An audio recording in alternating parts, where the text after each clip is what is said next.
दोस्तों पाकिस्तान में प्याज की कीमत पहले 35 रुपए फ़ी किलो थी, जो 6 गुना बढ़कर 220 रुपए हो गई है।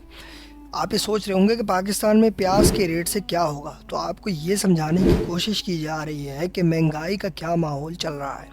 तो ये बात कहना चाहेंगे कि जनवरी में बढ़ने वाली महंगाई जो 2022 में 22% थी, वो साल 2023 जनवरी में 25% हो गई है।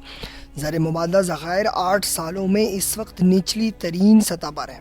पाकिस्तान पर कर्ज़ का बोझ जीडीपी का 78% हो गया है, यानी कि पाकिस्तान की जो कुल आमदन है उसका 78% तो सिर्फ कर्ज़ में ही चला जाता है। आपको ये भी बताते चलें कि पाकिस्तान के पास इस वक्त सिर्फ $5 बिलियन रह गए हैं, जिसमें से मुश्किल से सिर्फ 1 महीना गुजर सकता है। इसके बाद पाकिस्तान पर बैरूनी कर्ज़ों का भी इतना बोझ हो चुका है कि इस वक्त हालात जो हैं बहुत ज़्यादा तशवीशनाक हो चुके हैं। आपको ये भी बताते चलें कि पाकिस्तान के पास जो इस वक्त सिर्फ $5 बिलियन रह गए हैं, वो सिर्फ 18 दिनों की इंपोर्ट का बिल है। यानी कि अगर पाकिस्तान इस महीने में अपनी जो ज़रूरत की चीज़ें हैं वो अगर बाहर से इंपोर्ट करता है तो वो सिर्फ $5 बिलियन की बन जाएंगी, और उसके बाद पाकिस्तान का ख़जाना बिल्कुल खाली हो जाएगा। इसके बाद पाकिस्तान पर बैरूनी कर्ज़े भी बहुत हैं। बैरूनी कर्ज़ों के बेपनाह इजाफे की वजह से आज मुल्क के हालात इंतहाई तशवीशनाक हैं। इकानमी बदतरीन होती जा रही है और लोगों को बेसिक सहूलियात भी नहीं मिल रही। पाकिस्तान को इस वक्त $7 बिलियन की ज़रूरत है, ताहम इस घड़ी में चाइना भी पाकिस्तान से हाथ उठाए हुए है। पाकिस्तान में इस वक्त तकरीबन पेट्रोल भी सही से नहीं मिल रहा। यही वजह है कि पाकिस्तान के पास इस वक्त सिर्फ 3 हफ्ते का ख़जाना है, और इसके बाद क्या होगा कुछ नहीं पता। लेकिन ये बात कोई एक दिन या एक महीने की बात नहीं, बल्कि पिछले 9 महीने से पाकिस्तान में पॉलिटिकल अनस्टेबिलिटी की वजह इन सब वजूहात का पीछे होना ज़रूरी है, और इसका असर मुल्क की इकानमी पर भी काफ़ी पड़ रहा है। इसके अलावा जून 2022 में आने वाले सैलाब ने भी पाकिस्तान को कई हिस्सों को तबाह किया है, जिससे कुछ नहीं तो तकरीबन 2 करोड़ लोग मुतासिर हुए हैं, और इसके साथ $13 बिलियन का नुकसान हुआ है, जो आप अंदाज़ा लगाएं कि ये टोटल मुल्क के ख़जाने के बराबर है। इसके साथ साथ डॉलर की गिरती हुई कीमत में खौफनाक इजाफा हुआ है। पाकिस्तान रुपया दिसंबर 2020 में $160 $1 के बराबर था, और अब 2 साल बाद यही रुपया 224 पर खड़ा है। जबकि पूरी दुनिया में कीमतें आसमान को छू रही हैं, तो पाकिस्तान का इन्हिसार ज़्यादातर इंपोर्ट्स पर है, यानी अपनी ज़रूरियात की चीज़ें बाहर से मंगवाता है। यही वजह है कि यहाँ ऑयल, दवाई और खाने पीने की चीज़ें भी बढ़ रही हैं।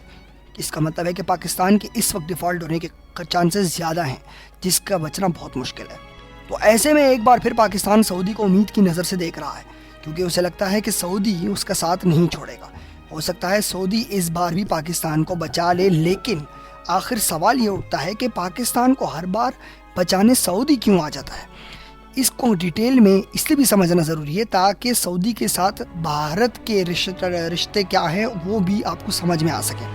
तो दोस्तों अब इसको शुरू से समझते हैं। तो शहबाज शरीफ सऊदी के 1 साल में 2 चक्कर लगा चुके हैं, क्योंकि उनको सऊदी से ही उम्मीदें वाबस्ता हैं। इसके अलावा जनरल आसिम मुनीर जो इस वक्त पाकिस्तान के फ़ौज के सिपह सलार हैं, उनको सिर्फ 2 महीने हुए सिपह सलार बने हुए, लेकिन उन्होंने भी एक बार सऊदी का चक्कर लगा लिया है। इसके पहले भी पाकिस्तान के बहुत सारे वज़ीर आज़म सऊदी बहुत जाते रहे हैं, और उन्हें हर बार सऊदी से बहुत उम्मीदें हुई हैं। इमरान खान का भी पहला दौरा सऊदी अरब का ही था, और ऐसे में एक बार फिर पाकिस्तान के हालात जब ख़राब हो रहे हैं तो सऊदियों ने पाकिस्तान को उम्मीद दिलाई। पाकिस्तान के वज़ीर ख़जाना इसहाक डार ने यह बताया है कि पाकिस्तान को सऊदी से शायद 2 फ़ायदे आने वाले हफ्तों में हो सकते हैं। नंबर 1, शायद सऊदी $3 बिलियन का कर्जा दे दे, और नंबर 2, शायद सऊदी अपने कर्ज की मुद्दत बढ़ा दे, यानी पाकिस्तान ने जो सऊदी से कर्ज लिया हुआ है उसकी मुद्दत में इजाफा हो जाए और पाकिस्तान को वो बाद में पे करना पड़े। वैसे आपको ये बताएंगे दोस्तों कि ये $3 बिलियन से कुछ होने वाला तो नहीं है, लेकिन फिर भी ख़तरा कुछ दिनों के लिए टल सकता है। दोस्तों यहाँ ये बात भी समझना ज़रूरी है कि पाकिस्तान को वाकई सऊदी इमदाद के बाद कोई ख़तरा नहीं है, या सऊदी पाकिस्तान को बचा सकता है।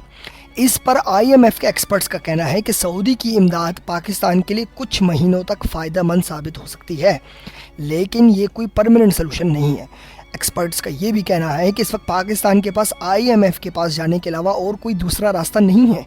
सऊदी ने कुछ दिन तक मामलात ठीक हो सकते हैं, लेकिन वो IMF का अल्टरनेट नहीं बन सकता। यहाँ तक कि अगर चाइना भी पाकिस्तान की मदद कर ले तो चाइना भी IMF का अल्टरनेट नहीं बन सकता। پاکستان 1980 سے لے کر اب تک 14 بار IMF کے پاس جا چکا ہے اور ان سے قرضہ لے چکا ہے، اور سعودی اور چائنا کے دروازوں پر تو اکثر ہی جاتا رہتا ہے۔ چائنا نے پاکستان کے اندر CPEC China Pakistan economic corridor کے تھرو 66 ارب ڈالر کی انویسٹمنٹ کی ہے۔ اس لیے وہ پاکستان کی مجبور ہو کر بھی مدد کرتا ہے تاکہ وہ اپنی انویسٹمنٹ کو سیکیور رکھے، نہ کہ پاکستان کی خوشحالی کا اسے کوئی خیال ہے۔ دوستوں، سعودی سے پاکستان کو ملنے والے پیسوں کی کہانی بہت پرانی ہے۔ اس میں یا تو مدرسوں کو ملنے والے پیسے ہوں یا نیوکلیر بم بنانے میں سعودی کی امداد ہو۔ انٹرنیشنل سیکشنز کے بعد بھی سعودی مدد کے لیے پاکستان کے ساتھ کھڑا رہا ہے۔ 2014 میں پاکستانی روپیہ ریکارڈ ترین کمزور سطح پر تھا، تب بھی سعودی نے ہی پاکستان کی 1.5 ارب ڈالر کی امداد کی تھی۔ عمران خان کے دور میں بھی سعودی نے کئی بار پاکستان کی مدد کی۔ 1980 میں سعودی نے افغان مجاہدین کو پاکستان کے ذریعے ہی فنڈ کرتا رہا ہے۔ اسی دوران سعودی نے پاکستان کے اندر سینکڑوں مدرسے بنائے تھے، جہاں سے فرقہ واریت کے اصل مسائل نے جنم لینا شروع کیا، کیونکہ سعودی کو یہ ڈر تھا کہ اگر وہ آگے نہیں بڑھے گا تو شاید ایران آگے بڑھ کر شیعہ سنی کے فسادات شروع کرا دے۔ اس لیے سعودی کے لیے پاکستان کے وزیر اعظم سے زیادہ پاکستان کی فوج میں دلچسپی رہی ہے، کیونکہ پاکستان کی فوج دنیا کی مضبوط ترین فوج ہے۔ پاکستان دنیا کی 8 مضبوط ترین فوجوں میں سے ایک ملک آتا ہے جس کے پاس طاقتور فوج ہے اور نیوکلیر میزائلز ہیں۔ تو سعودی کو پاکستان سے ایک سیکیورٹی بھی ملتی رہتی ہے، جس کی وجہ سے سعودیہ ہر وقت پاکستان کی مدد کو تیار رہتا ہے۔ 2018 میں عمران خان کے دور نے سعودی کو یہ یقین دلایا تھا کہ سعودی پر کسی قسم کا حملہ ہوا تو پاکستان ہر وقت ان کے ساتھ کھڑا رہے گا۔ اس کے علاوہ پاکستان نے یہ بھی بولا ہے کہ سعودی مکہ اور مدینہ کی وجہ سے ہمارا بھائی ملک ہے اور ہم اسے کچھ نہیں ہونے دیں گے۔ ایک بات آپ کو یہ بھی بتاتے چلیں کہ سعودی فوج میں اس وقت 65,000 لوگ موجود ہیں، اور سعودی فوج کو پاکستانی سپہ سالار ٹریننگ دے رہا ہے، سکھا رہا ہے، جو کہ پرانے جنرل راحیل شریف ہیں۔ تو یہ بھی بتاتے چلیں کہ اگر اس وقت پاکستان اپنی فوج کا ہاتھ اٹھاتا ہے تو سعودی فوج کو سکھانے والا کوئی دوسرا ملک نہیں ہوگا۔ اس کے علاوہ ایک بات یہ قابل غور ہے کہ سعودی جب چاہے پاکستان سے نیوکلیر ویپنز خرید سکتا ہے۔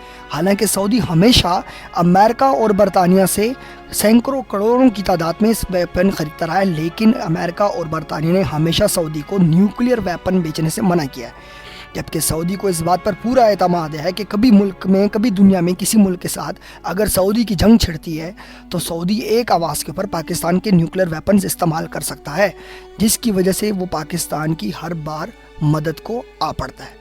دوستوں، آپ کی اس بارے میں کیا خیال ہے؟ اپنی رائے کا اظہار نیچے کمنٹ باکس میں ضرور کیجیے گا اور ہمیں بتائیے گا کہ سعودی ہر بار پاکستان کی مدد کو کیوں آتا ہے۔